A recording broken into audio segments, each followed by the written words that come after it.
Shalom, shalom. J'espère que vous allez bien. Pour cette semaine, nous allons rentrer dans la paracha Pinchas, une paracha qui est très très belle, et nous allons étudier à travers 5 personnages féminins, Machla, Noah, Hogla, Milka et Tirtsa. Nous allons comprendre en quoi la Emouna des Bat Israël constitue un trésor inestimable. Je dédie ce cours spécialement à... Malheureusement, nous avons perdu en 2 jours, deux lumières de Torah, 2 rabbanim qui ont vraiment apporté à la fois pour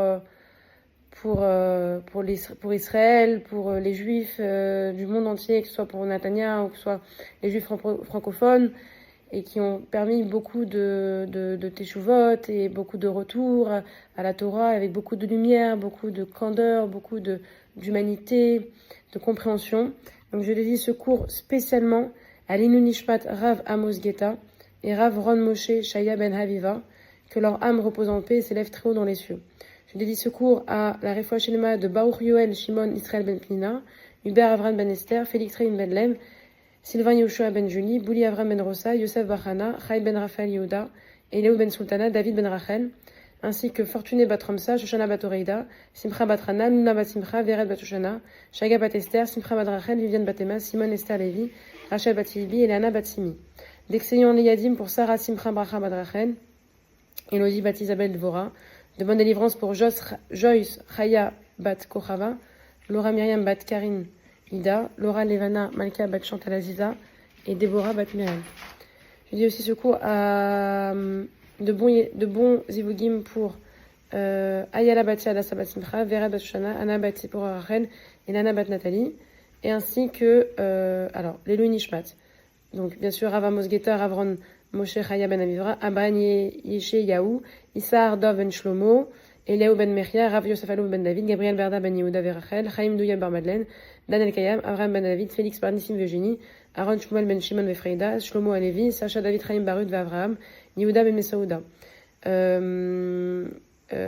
Rachamin Dod Bar Mesaouda, Yitzhak Baurida Verachamim, Rav David Akohen Bachamsa, Doli Chana Perez Batlor, Sialom, Revka Bat Rocha, Myriam Bat Kamissa, Mazaltov Biton Bat Soleika, Sylvie Elise Vidal Barouk Bat Sarah, Lydia Mesaouda Bat Esther, Marcel Léa Bat Mesaouda, Chaya Janine Hana Bat Esther, Shanilou Bat Rivka Venissim, Bar Zohar Bat Katia, Roya Manzouri Bat Sigal, Norel Manzouri Bat Sigal, Maya Biton Bat Michal, Yvonne Mesaouda Bat Joséphine Flera, Linda Esther Bat Kamuna, Rida Bat Esther Evil Ben Dod, Hana Bat Juitayeb Le Bet Akohen, Chaya Bat Perla et Touvia Bat Sidele. Alors, il y a dans ce passage 5 filles. Machla, Noah, Hogla, Minka et Tirtsa.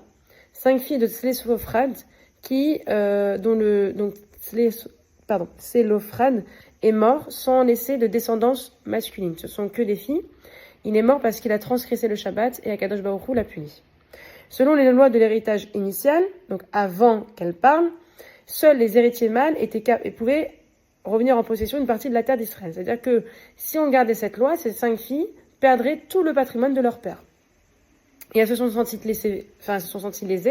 Elles sont venues voir Moshe Rabbeinu et elles nous ont dit, alors il faut que le nom de notre père disparaisse du milieu de notre famille parce qu'il n'a pas laissé de fils, parce que notre père, entre guillemets, a eu la chance d'avoir des filles, alors il n'y aura pas de patrimoine en place.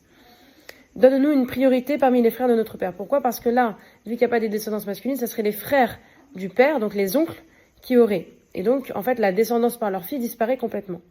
Et en fait, ce qui est incroyable, c'est qu'à partir de ce moment-là, donc elles sont allées vers Moshe pour interroger Akadosh Baruch Hu. Et à ce moment-là, Akadosh Baruch Hu, donc là, c'est une demande. Quand on avait travaillé sur la question de la demande, comme à l'époque, au début des cours qu'on avait fait sur Bamidbar, qu'est-ce qu'on avait dit ? C'est qu'il y a 2 types de demandes. La plainte, soit qui est tourner vers Hachem parce qu'on a la confiance totale envers Akadosh Baruch Hu, soit une plainte qui est pour servir son ego. Là, pas du tout, c'est vraiment pour qu'il y ait une descendance, etc. Et là, Akadosh Baruch Hu va leur donner raison et va dire à Moshe de transmettre le message suivant. Si un homme meurt sans laisser de fils, vous ferez passer son héritage à sa fille. C'est-à-dire que c'est les filles qui obtiennent l'héritage. Et là, ce qui est assez incroyable, c'est que on se demande quel mérite ces filles ont eu là. Elles ont juste demandé, pas du tout.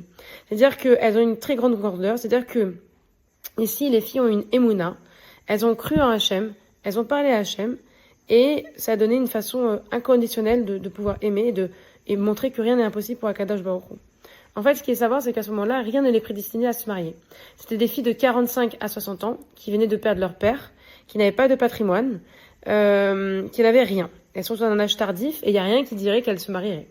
Mais leur émouna était tellement forte qu'elles savaient que leur délivrance allait arriver au mari à un moment opportun, qu'elles allaient avoir un mari quand Akadosh Baruch Hu leur dirait. Pourquoi? Parce qu'elles attendaient des maris hagun lahen, c'est-à-dire convenables pour leur niveau intellectuel et spirituel. C'est-à-dire qu'il y a des filles qui ne se sont pas encore mariées, même aujourd'hui dans notre génération, qui demandent et qui ont beau faire des shidurim et rencontrer, ça n'aboutit pas pour le moment. Ça ne veut pas dire que ça ne va pas aboutir, mais il faut garder la force. C'est-à-dire que Akadosh Baruch Hu, il choisit le mari en fonction de notre niveau spirituel et intellectuel. Et Baruch Hashem, dans les Bat Israël, il y a des filles Baruch Hashem qui ont d'excellentes midot, qui ont des savoirs assez poussés et qui doivent avoir leur mari en fonction de ce qu'elles représentent également. Et des fois, ça prend un peu plus de temps. Et ce qui est incroyable, c'est qu'elles auront raison. Parce que malgré leur âge tardif, elles vont toutes être mariées à des maris très honorables. Elles ont toutes enfanté. Et la dernière à s'être mariée, elle avait 135 ans. Alors vous allez me dire, ils ne vivaient pas de la même manière à l'époque, certes. Mais si on doit comparer aujourd'hui, ça veut dire que ne pas être marié à 30 ou 40 ans, eh bien des fois, c'est pas une malédiction, bien au contraire. C'est qu'Akadosh Baruch Hu, il enverra le mari qu'il faudra au bon moment. Et que Bezrat Hashem, toutes les voies ensuite vont s'ouvrir et qu'elles seront heureuses jusqu'à la fin des temps.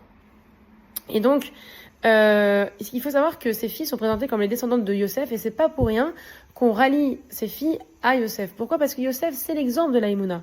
C'est celui qui a vécu de manière interminable dans les prisons égyptiennes et qui pourtant savait que la délivrance viendrait. Une des forces spécifiques, c'est cette capacité à rêver, à croire que Hachem pourra toujours pourvoir à nos besoins. C'est ce qu'il y a dans le Talmud Avodah Zarah. Il était dit que les femmes ont la capacité de changer facilement leur façon de penser. C'est-à-dire qu'elles peuvent passer d'une voie sombre, d'une idée sombre à une voie très claire, parce qu'elles ont cette émouna, parce qu'elles ont la capacité en une seconde de voir la vie et de voir leur vie autrement. Et ce qui fait allusion aussi dans la Torah, dans Shemot 1.18, il dit c'est que les femmes des Hébreux sont vigoureuses et avant que la sage-femme soit arrivée près d'elles, elles sont délivrées. C'est-à-dire que même s'il y a la souffrance, même s'il y a la fatigue lors de l'accouchement, ce qu'elles attendent uniquement, c'est de tenir leur bébé. Et à ce moment-là, eh bien, il y a un changement de position et de manière de penser. C'est-à-dire qu'elles ne pensent plus à la douleur, mais à la joie immédiate qu'elles ont ressentie au moment où leur enfant leur a été donné. Donc c'est ça la leçon des filles de Tselophrad. C'est-à-dire que même, qu'importe la réalité, malgré ce que peut venir de notre entourage, il y a une seule chose qui est vraie, il y a un seul élément qui est vrai, c'est la réussite en ce que Akadosh Baruch Hu, de notre Emouna, en ce que Akadosh Baruch Hu est capable de nous donner dans un avenir très proche.